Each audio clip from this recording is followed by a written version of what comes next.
มักอยู่บ่บ่สอนมักอยู่บ่บ่ชอนแล้วก็มักจัดมักอยู่บ่ใครสมมุติว่าบ่สอนมักจันนี่มักอยู่บ่ลูกเคยแบบนั้นน่ะตามจัดนั่นนะ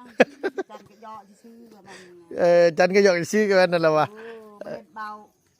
ชอดไปนิดนึงนอนกับมือน อนชื่ออยู่เฮือนก็จักล่ะ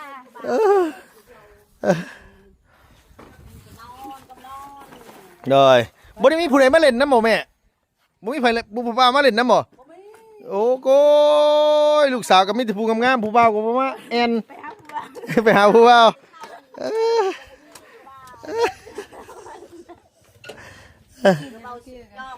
ไปอันนี้นี่ที่โตสิไปจอดอยู่บ้านแก้งหลวงโดยให้ลุงไปรับอยู่หั่นไปเอารถออกก่อนได้ลุงนะ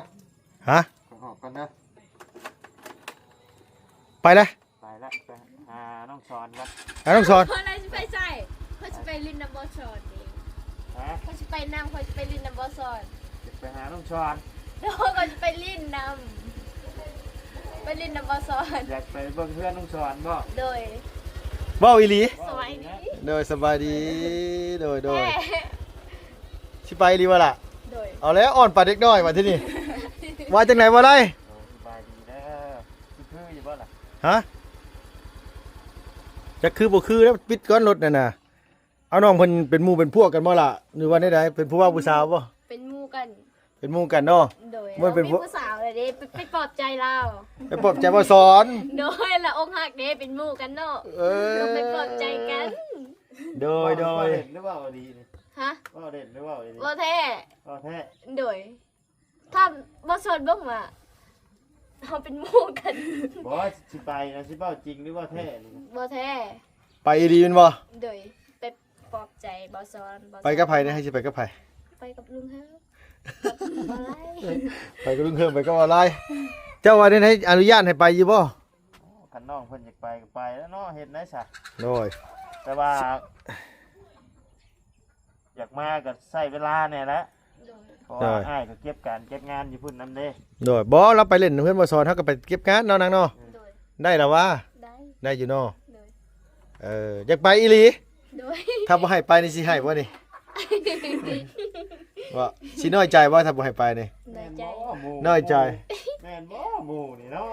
แม่นถ้าไปฮอดหั่นก็ไปถามรถบ่สอนนะตัวแชทคุยกันอยู่บ่โดยตัวแชทคุยกันอยู่โดยว่าปลอบใจบ่สอนอยู่ในโทรศัพท์เด้เอาบ่สอนอกหักบ่ดีนี่น่ะแม่นเอาแล้วแล้วมากันเลิกแล้วบ่ว่าโอ้เนาะ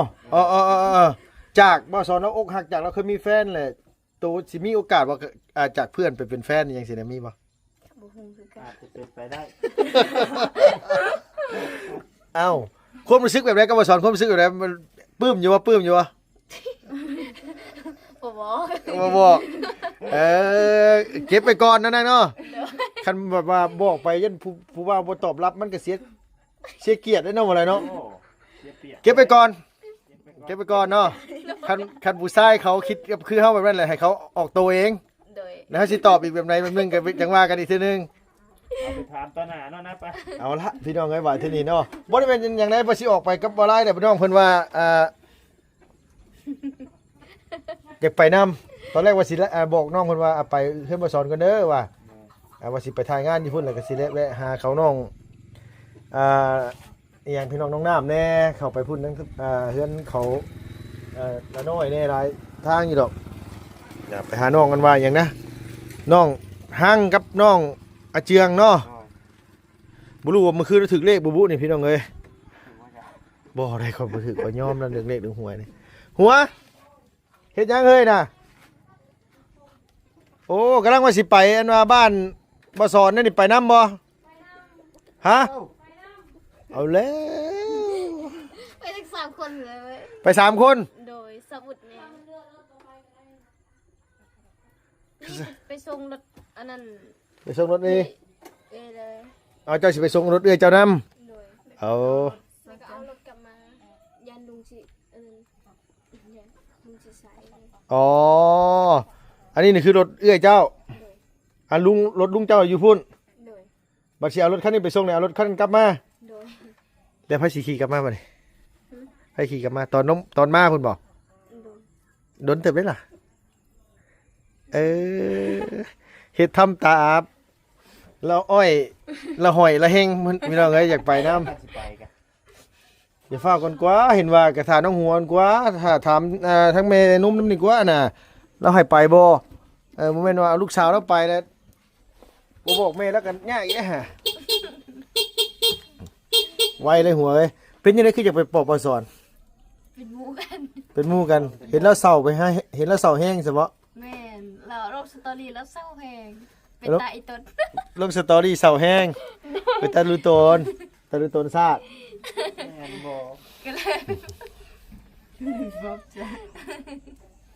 มีพิรุษเลยสิโจรมีพิรุษแล้วนี่ ต้องมีใจให้กันได้ด้วยเลย ฮะ รุ่นเลยว่าไปปลอบใจให้กันมันต้องมีใจให้กันเลย บ่บางเทื่อก็บ่มีใจก็มีคนเป็นห่วงเป็นใยสินะว่าได้ แม่น กิน เนาะ นี่เด้เพิ่นเชียร์ใช่อยู่นี่ ใช้ FC เว้าได้ไหนว่า FC เว้าได้บ่ได้เบิ่งอ่ะ น้องสอนมาคบหาน้องจันดีกว่าครับ ห่าน นี่ ใช้ให้ FC เบิ่งข้างในมันเบิ่งแหน่เห็นอยู่บ่เห็นบ่ นี่นี่ ใช่ เห็นปะในคอมเมนต์นะ ในคอมเมนต์เนาะเพิ่นคอมเมนต์มาว่าคันน้องสอนอกหักนี่มาคบกับน้องจันดีกว่า ด้วย ห่านหลายคนได้จันได้เสียใส่ทีมงานก็เสียใส่อยู่นี่โอ้ได้บ่สอนน่ะถือว่าโอ้ยเป็นบุญหัวหลายเติบเลยนาง แต่ว่าต้องรู้ได้ต้องอดทนได้ได้ รู้อีได้บ่สอนนะรู้อีดียอมรับอีดียุกอย่างอยู่นำเราหมดเนาะพ่อกับพ่อขี้เมาพี่น้องเอ้ยมีเราอยู่เพื่อนกับพ่อ2 คน แล้วอยู่เฮือนก็พอแล้ว2คนได้บ่สอนนะเฮือนแล้วก็ซุมลุงทีมงานเฮ็ดให้ใหม่คือกันเฮือนตัวนี้แหละเดี๋ยวบ่สอนนะไปเบิ่งนํกันก็ได้บ่ได้ก็ได้ห้องน้ำห้องในแล้วก็มีหยังห้องครัวแล้วมีเบิดแล้ว น้ำในมีครบ น้ำในมีครบไปได้ไปอยู่หั่นก็บ่ได้มีหยังสอนเอ้ยซักผ้าให้จันแน่เอ้าเวลาได้ก็ให้ผัวซักให้ได้เนาะ แม่นบ่ล่ะบ่ได้ ด้วย เอ้าดีบ่ดีสิได้จับ2คนนี่แต่งงานกันซ้ำไปจักอันนี้น่ะเอาตัวก็ฮู้อยู่แหละเบิ่งแววตาตัวนี้เฮาฮู้อยู่ว่าตัวมีใจมาสอนฮะมีอยู่บ่ โอ้แต่คนมีใจไพ่เสียกไปหา อ้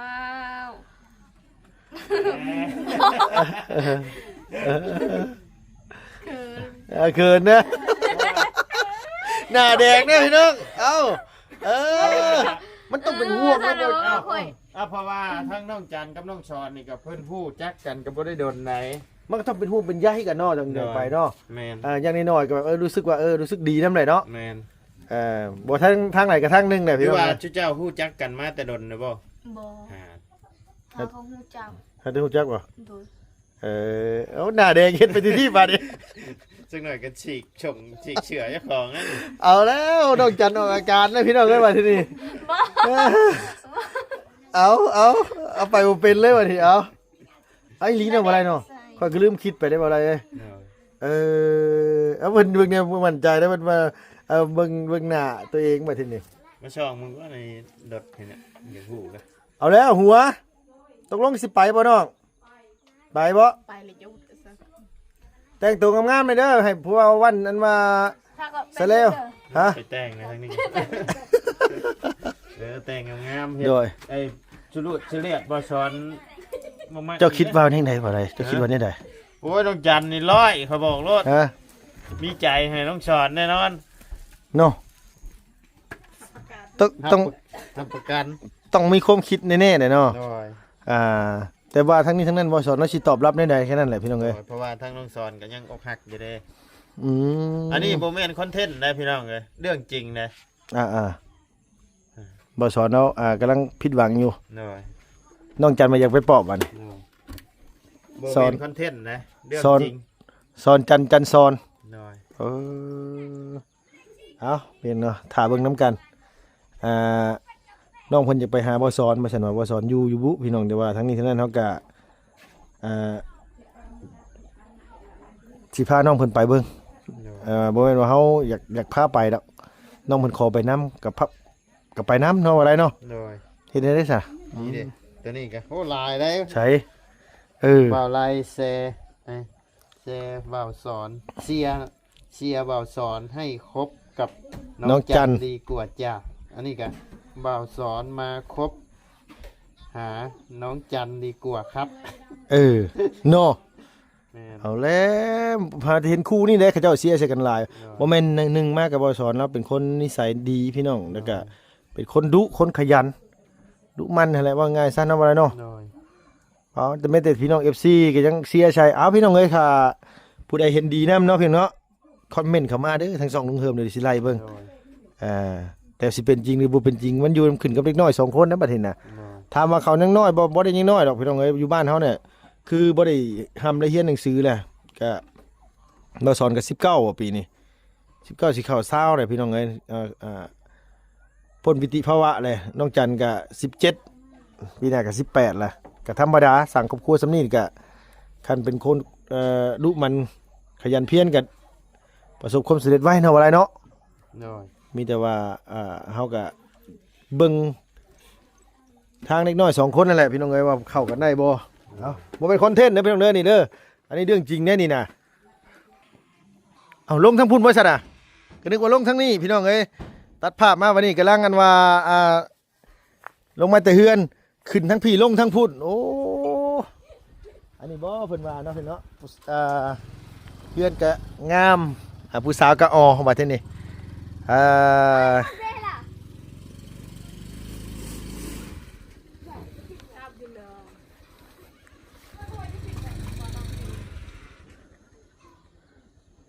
เอากูเลยมาจัด โอ้วันนี้แล้วโดยสบายดี วันนี้แล้วผู้บ่าวอันว่าบ้านสะแล้วสิเดียวเบิ่ง ไปบอกแม่ก่อน ไปบอกแม่ก่อนเนาะถ้าแม่ใส่บ่ย่านแหน่เขาจะไปเล่นน้ำกันซื่อเห็นได้เขาอยากไปใช่เนาะจักสิห้ามจังไดแล้วคนมันอยากไปน้องๆเพิ่นอยากไปเล่นน้ำบ่ซ้อนพี่น้องกันนี้ข่าวว่าอกหักว่าซั่นว่า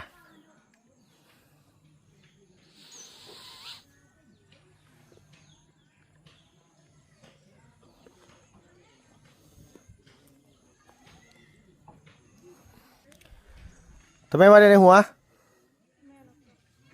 ฮะเอาเหยียบขี้งัวซะเนาะ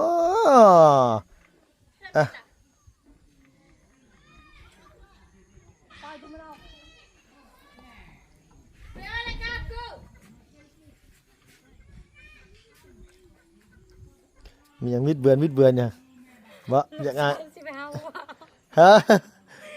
ยังก็แม่ลูกสาวสิไปหาผู้เบาไปไปสันว่าแม่ว่าให้ไปอยู่ว่านี่แม่นุ่ม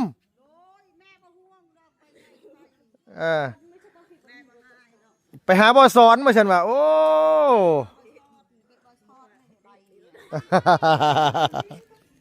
มักอยู่บ่บ่อสอนมักอยู่บ่ บ่ชอนแล้วก็มักจัดมัก มักอยู่ว่าใครสมมติว่าบ่อสอนมักจันนี่มักอยู่ว่าลูกเคยแบบนั้นน่ะ ตามจัดนั่นนะจัดก็ย่อซื่อๆว่ามัน จันก็ยกชื่อกันนั่นแหละวะ เบ็ดเบาทอดไปนิดนึงนอนกับมือน อนชื่ออยู่เฮือน ก็จักล่ะ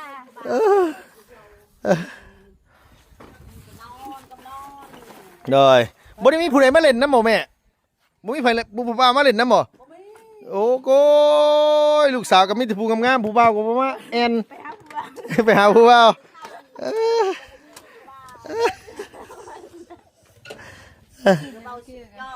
ไปอันนี้นี่ที่โตสิไปจอดอยู่บ้านแก้งหลวง โดย ให้ลุงไปรับอยู่หั่น ไปเอารถ เอารถขี่ขึ้นพุ่นเลยโอเคเดี๋ยวไปพร้อมกันนะถ่ายอยู่หั่นเด้อ โดย ถ่ายอยู่บ้านแก้งหลวงเนาะเพื่อนหมองได้เพื่อนเอื้อยตัวเจ้าน่ะให้หัวแนะนำหน่อยเด้อโอเค งานนี่เปล่าเงิน ชื่อในหมักแตงมาให้ขาดยังอยากได้อยู่ว่าหมักทั่วเอาบ่หมักทั่ว ใส่น้ำมันอีก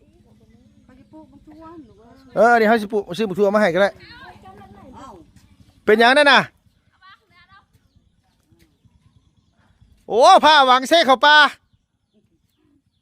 ตาละไม้ ลูกไปฮอดนั่นล่ะถ้าเฮาอยู่บ้านเกียงดองกันเด้อบางทีก็บ่มีน้ำมัน รถนะรถนะบ่มีน้ำมันน่ะเออเฮ็ดรุ่นกันก่อนเอ้ารับตอนนั้นมาที่นี่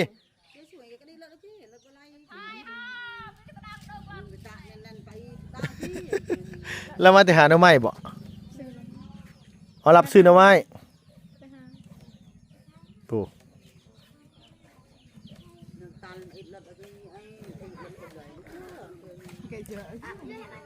เพิ่นเอาเกี่ยวไปเกาะเอาบ่ยางยามนี่น่ะนางโอ้เอาเอ้ยค่อยโอ้โหมีสูตรนี่เลย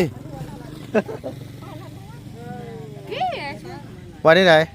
อันนั้นว่าไปส่งรถนั่นน่ะก็ไปนำ ไปน้ำลุง โดย ไปน้ำก็ได้สิเป็นยังไปน้ำกันให้ไอ้วุฒินะกะเฮากับน้องหัว3 คน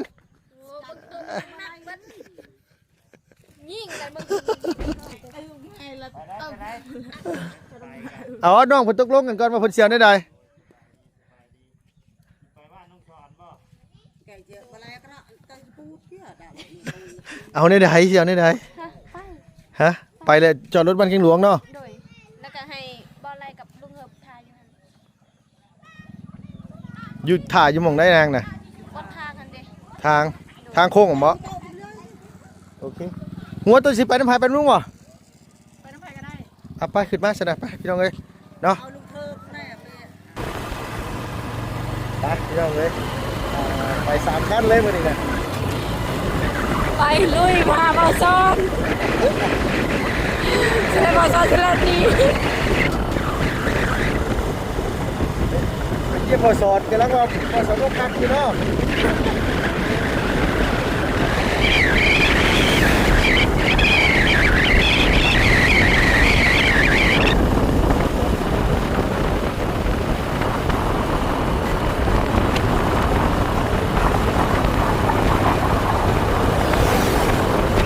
แจ้งอยู่บ่หัว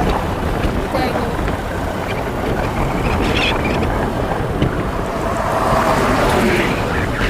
จากเอารถไปส่งเลยไปที่การที่นะครับนั่นเองว่าได้เลย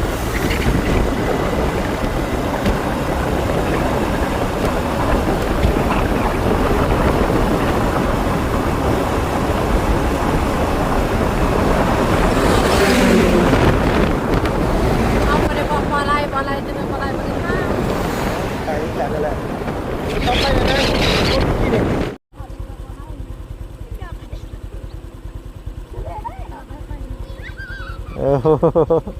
ตื่นเต้นจะไปหาบอสอนตื่นเต้นโดยมาส่งรถเป็นโมบุหัว โดย ชื่อยังไปฝากบอสอน ซื้อตั้ม ฮะ ซื้อตั้ม ชื่อตำยังเนาะถืออยู่อย่าหัวนะฮะ ตั้ม ถือ ตี ดีๆเด้อเปิดกล้องอยู่ได้อนะ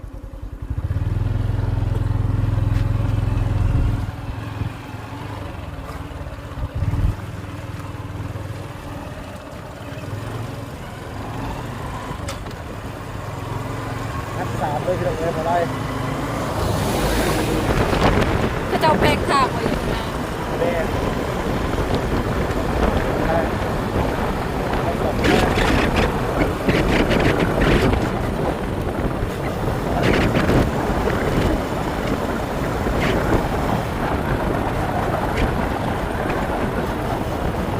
อยู่บนข้างคนกระสอบไม้เลยนะ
ขอบใจบ่สอนพี่น้องเอ้ย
จบคลิปก่อนนะเฮ้ย